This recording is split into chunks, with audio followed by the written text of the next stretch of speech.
Lord, how many times shall I forgive my brother who sins against me? Up to 7 times?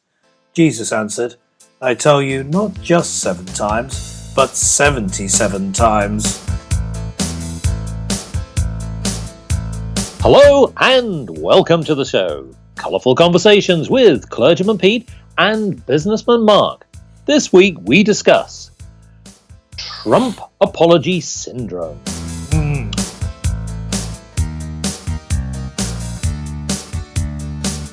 Well, I make no apology for the fact that Donald Trump is a man who seems to struggle to give an apology. Now, we've seen in the media this week, recently, that he has a certain way about him. Now, with me today, Clergyman Pete is with me to try and analyse what do we mean about giving an apology? What is the best way to do it?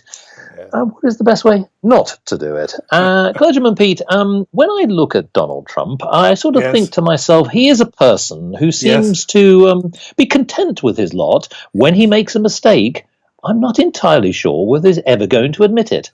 Can you give your view on perhaps the best way of delivering an apology? Yeah. Well, let's learn from the great Donald Trump. I think the best way is to do it the opposite that Donald Trump does it. I think is if listeners on YouTube or have access to YouTube, you could look up Good News this morning and see the YouTube video I did about the apology Trump gave to Piers Morgan. But in doing that, he did the wrong way.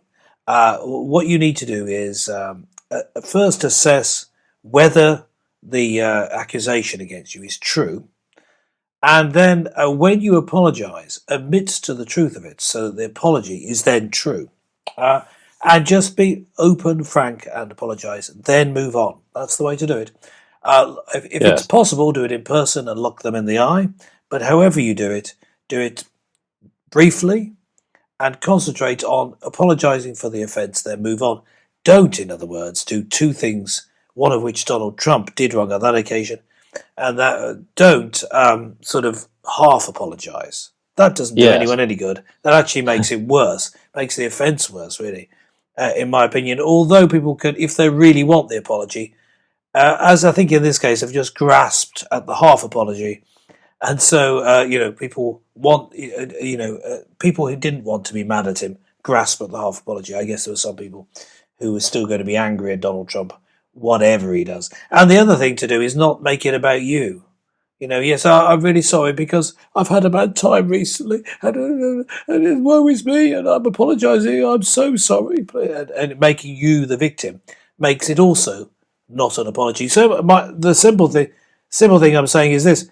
When you're doing an apology, when you're saying sorry for something, just do it. Just do it. Well, look, of course, he has a style about him, and True. I know that not everyone is a great supporter. In fact, actually, strangely enough, he does have a lot of supporters. Now, I want to sort of bring something out around the manner in which Donald Trump operates, because actually the way that he behaves is very similar to perhaps the way we see other politicians behave when perhaps something's gone wrong. They've done something wrong. It can also happen in business as well. And yet, as you've sort of alluded to, they fail to get to the point, which is, look, acknowledge the problem, recognize where it went wrong, issue an apology, and move on. People would respect you a lot more. Now, I think, on the Mark and Pete show, we like to sort of bring up these new terms, etc. But I think we've got something here, which is essentially Trumpology.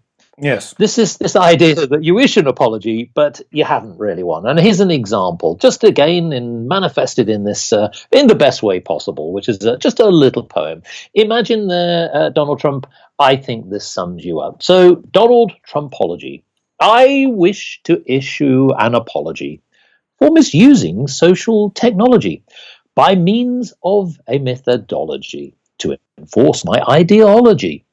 Despite my mythology, along with all the mythology, perhaps it's epistemology, and my apology is just garbology. Yes. Well, there you go, you see. Yes, it's all just a study of social waste, social nonsense, complete garbage. Yes. think Trump, I think you've done it. Well done. Congratulations. We have something here now that if you do wish to issue an apology, but you don't, it's a Trumpology. Yeah. That's what we want to put that into the English dictionary somewhere now. I think we've got it. And I think, Donald, I think you epitomise that form of apology, that Yeah. social interaction. It just doesn't work. Yes, But I'm glad you addressed it straight to Donald because, of course, he does yes, listen. He's a big fan of the show. But yeah, I think. and we don't Look, apologise for it. can we get no? Can we get? I just want to get the definition straight. So, a Trumpology is like an apology, except that it isn't. That's Correct? right. Yes. Yeah. Yeah. Okay. Exactly. I've got it now. Yeah. That makes perfect sense. Yes. So. But there is something else. I do want to mention about that. There's been a lot of other things in the world today where perhaps, and it's a bit more serious, perhaps. And I'm going to come on to some things where perhaps an apology should have been raised right from the start. I'm going to mention about Larry Nassar. This has been in the news. Now, of course, he was the medical doctor who was assigned to the USA gymnastics team, and Yes. as has been noted. He originally failed to apologize for some of his sexual abuse of very young ladies, young girls who perhaps really very innocent, unfortunately, were victims of his evil ways. He had eventually issued an apology, although I must admit it had a bit of a Trumpologyism, didn't seem with full conviction. Yeah. What is it about people who just simply refuse to see that human effect that they're having, where they've done something quite sinister, and this man is, just for clarity, he's been given 175 years prison sentence. Now, I think it's reasonable to say he won't be leaving prison, but that's not enough, is it? Because those people who are the victims probably are not convinced that he's ever really sorry. No. Well, I think in this particular case, Larry Nassar, it seems to me that he has a particular sort of mind that is not as uncommon as we like to think. I think he's a psychopath. I think that he's not feeling empathy, which is what you were describing there. He doesn't feel the empathy, so he doesn't see how to apologise. He doesn't understand the necessity for it. He isn't able to feel or even imagine their feeling. So when he issued his apology, which I guess he had to do, maybe it was even written for him by his legal team, I don't know, but he was shown to be false by the judge reading out comments that he had made during the trial. The comments were known by the judge because he was making complaints about the Yes. trial, including when he complained that the whole thing was taking too long, and specifically that he felt that the victims of his abuse were going on too long. He complained about the length of the survivors' testimony, survivors being the survivors of his abuse, and the whole courtroom gasped when the judge read out this particular line. This is his quote. He says, "Hell hath no fury like women scorned." Yes. So he was talking about them getting at him, making himself the victim. He's got no empathy at all. So he is a part of an unusual set of people, psychopaths who can't feel that, and it's a real disability. But of course, yes, the interesting thing about this is, as the study has gone on and we get to understand more about psychopaths, even though they can't feel the empathy, are able, if they're even moderately intelligent, able to understand it. So he yes, would understand that it was wrong, even though he didn't feel it was wrong. He would understand that an apology was needed, even though he didn't feel it. So there is no excuse, and I think the sentencing seems to me to be correct. He should not have done what he did. He needed to apologise, and as you were pointing out, the apology isn't enough. He also needs to take that as punishment. Now, an apology doesn't remove the punishment. The apology should be done because it's right, not because you're going to get off. No, indeed. Well, I want to bring up another case here. It's completely different, but Go I ahead. think this is somebody who does recognise that they've done wrong. Yeah. Now, in the United Kingdom, we have lots of elections, and we also have what's called local elections. This is for local councils. Now, there is a recent incident where a Cornwall council candidate, not easy to say, but a Cornwall council candidate, Yes. was sorry for a Nazi uniform post. Now, what he had done, Yes. foolishly, Go on. was Yes. that he has issued an apology for his totally inappropriate comments on pictures of Nazi uniforms online. Now, Richard Cunningham, who's the age of 21, is contesting the Falmouth seat, not Falmouth, although you Not foul. Oh, yes, got it. Yes, yeah. posted the same picture twice on Facebook. Now, what he actually did is that he recognised that in the past, he posted, I think it was around 2014, the message, "Political correctness be damned. This made me chuckle way too much." This is this picture of a Nazi man in a uniform, and it says, "I wear your granddad's clothes." It completely inappropriate. And what he now recognises, and this is where the apology comes in. It says, Mr. Cunningham says, "I want to apologise for sharing these posts. I was 19 years old at the time, but I realised they were totally inappropriate. I'm now older and wiser and standing for election to serve my community." Well, of course, the Conservative Party headquarters had no comment available. But I do wonder, I mean, my point here is, well, first of all, I think we should apologise for everyone who would have been offended by his actions. Completely inappropriate. But I just wonder, is he really serious, issuing an apology and yet still wanting to stand and act as a credible candidate? Something's flawed here. Because to your point, just issuing an apology is not enough. No. And I think this is where it becomes a little bit of a Trumpologyism. Yes, I agree. Yeah. More the term. So just to, as you're building out the dictionary, if you just make notes as we're going along. Yes. A Trumpism, a Trumpologyism. Yes, this is a classic example when Mr. Cunningham really should have accepted that he was wrong. Yes, issue apology, and simply withdrew his candidacy. That to me would have been more sensible. The fact that he's still going to continue to stand isn't enough. It just almost makes it sort of a shallow apology. What is he doing? Yes, I mean, what he should have done, this is what I was trying to get to right at the start of this episode, was if you do something like that, so you do something that's offensive, you've not hurt anyone other than their feelings, but still, it's the sort of thing you should apologise for. You should do it straight away. Get it done. He should have issued an apology the next day, not when he was just about to go to an election for whatever position it is. I'm not sure what he's going for, but it's too late. It's the timing of this that's a problem.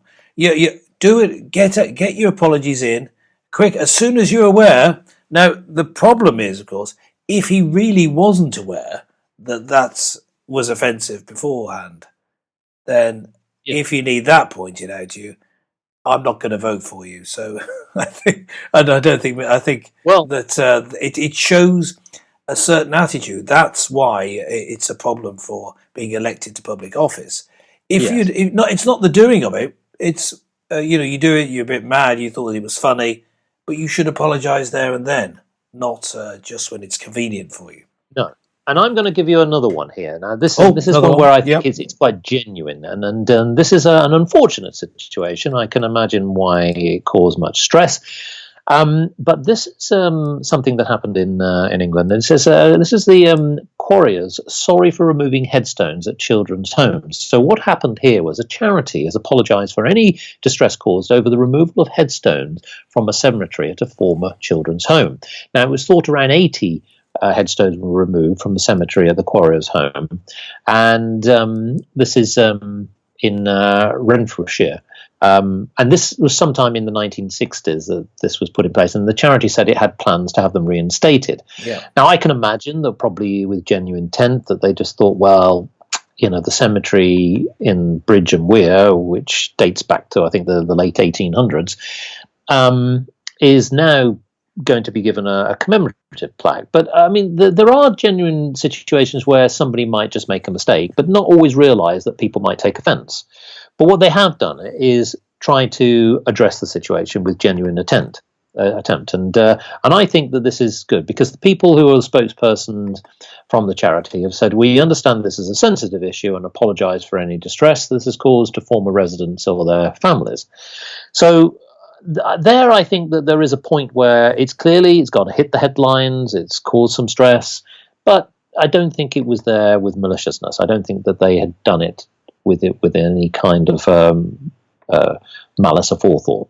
Yeah. So I think here it's about how you go about doing this, and I suppose I'm sure that you must have many people in your community and in your parish who come to you and genuinely want to apologise for something they've done. I mean, how do they go about it? How do you advise them? I guess the thing is that saying sorry is, in certain situations, isn't difficult. And the main thing, this is what I've advised people, and what I've said in this show is, doing it quickly is important. You'll notice how there were two things that make an apology easy. When it's not very much that you've done wrong, sorry I spilt the salt or whatever. Yes, it wasn't me. Yeah, but also if you do it quickly. So it happens, you say, I'm sorry. You spill the salt, sorry. You trip into someone, sorry. You kill their entire family, sorry. No, I mean, if it's something really serious, then you say, I'm sorry, and you really apologise as soon as possible. I mean, that makes it easier. So getting the apology in straight away, before the fear of the apology process sets in, that's important to do. And the second thing is, of course, simply, I say to them, to admit the truth. Otherwise, it's not an apology. If you're not admitting any wrong, so the temptation is to put into an apology excuses. Yes. As soon as you do that, you're not really apologising. You must take full responsibility and apologise, or you're not doing it. You're not really apologising. I mean, you may say, well, I didn't do anything wrong. What I'm doing is explaining why, in fact, I've done nothing wrong. But that's not an apology. That's it. No. But you'd be surprised how, maybe, from the tenor of your question, you appear to be under the misapprehension that people are just itching to apologise for things. That's not true at all. Most people prefer not to. The advice the advice that I give is usually unsolicited. It's about time you apologise. That along those sort of lines. And if people did it more often, more fulsomely, and more immediately, then everyone, I was going to say the world will be a better place. That's true, but at least people would get along better. You would remove a hurdle. Yes. I think smooth running of a community. As we come to the end of this show, I mean, I think we've established that, if you're guilty of a Trump apologism, then that's obviously not good. Think about it very carefully. One I'd like to end on is actually one that is, again, another point of intent, and that is actually, ironically, with the Pope himself. Now, as we saw, that Pope Francis apologised recently for his remarks that he made last week in Chile defending a bishop accused of covering up sexual abuse. Now, he realised that his words hurt many people, but he repeated his belief that the Chilean bishop, Juan Barros, was innocent. The pontiff was speaking to journalists who were obviously there keen to get a little bit more, but the Pope himself said, I apologise to them if I hurt them without realising, but it was a wound that I inflicted without meaning to, said the Pope. And, of course, he continued and concluded that it pains me very much, as he said. Well, this, I'm sure, does have more meaning. And I think that, we can believe it and we can sort of understand that perhaps things are said in the heat of the moment. So, listeners, what do you think about issuing an apology? We make no apology for you. If you want to send us your thoughts, why not let us know? Go and log on to markandpete.com and let us know your thoughts. We certainly won't apologise for reading out your comments on the next show. So thanks for joining us this time, and we enjoy your company. So let's join us again for more colourful conversations with Clergyman Pete and Businessman Mark. Sorry? Sorry, what?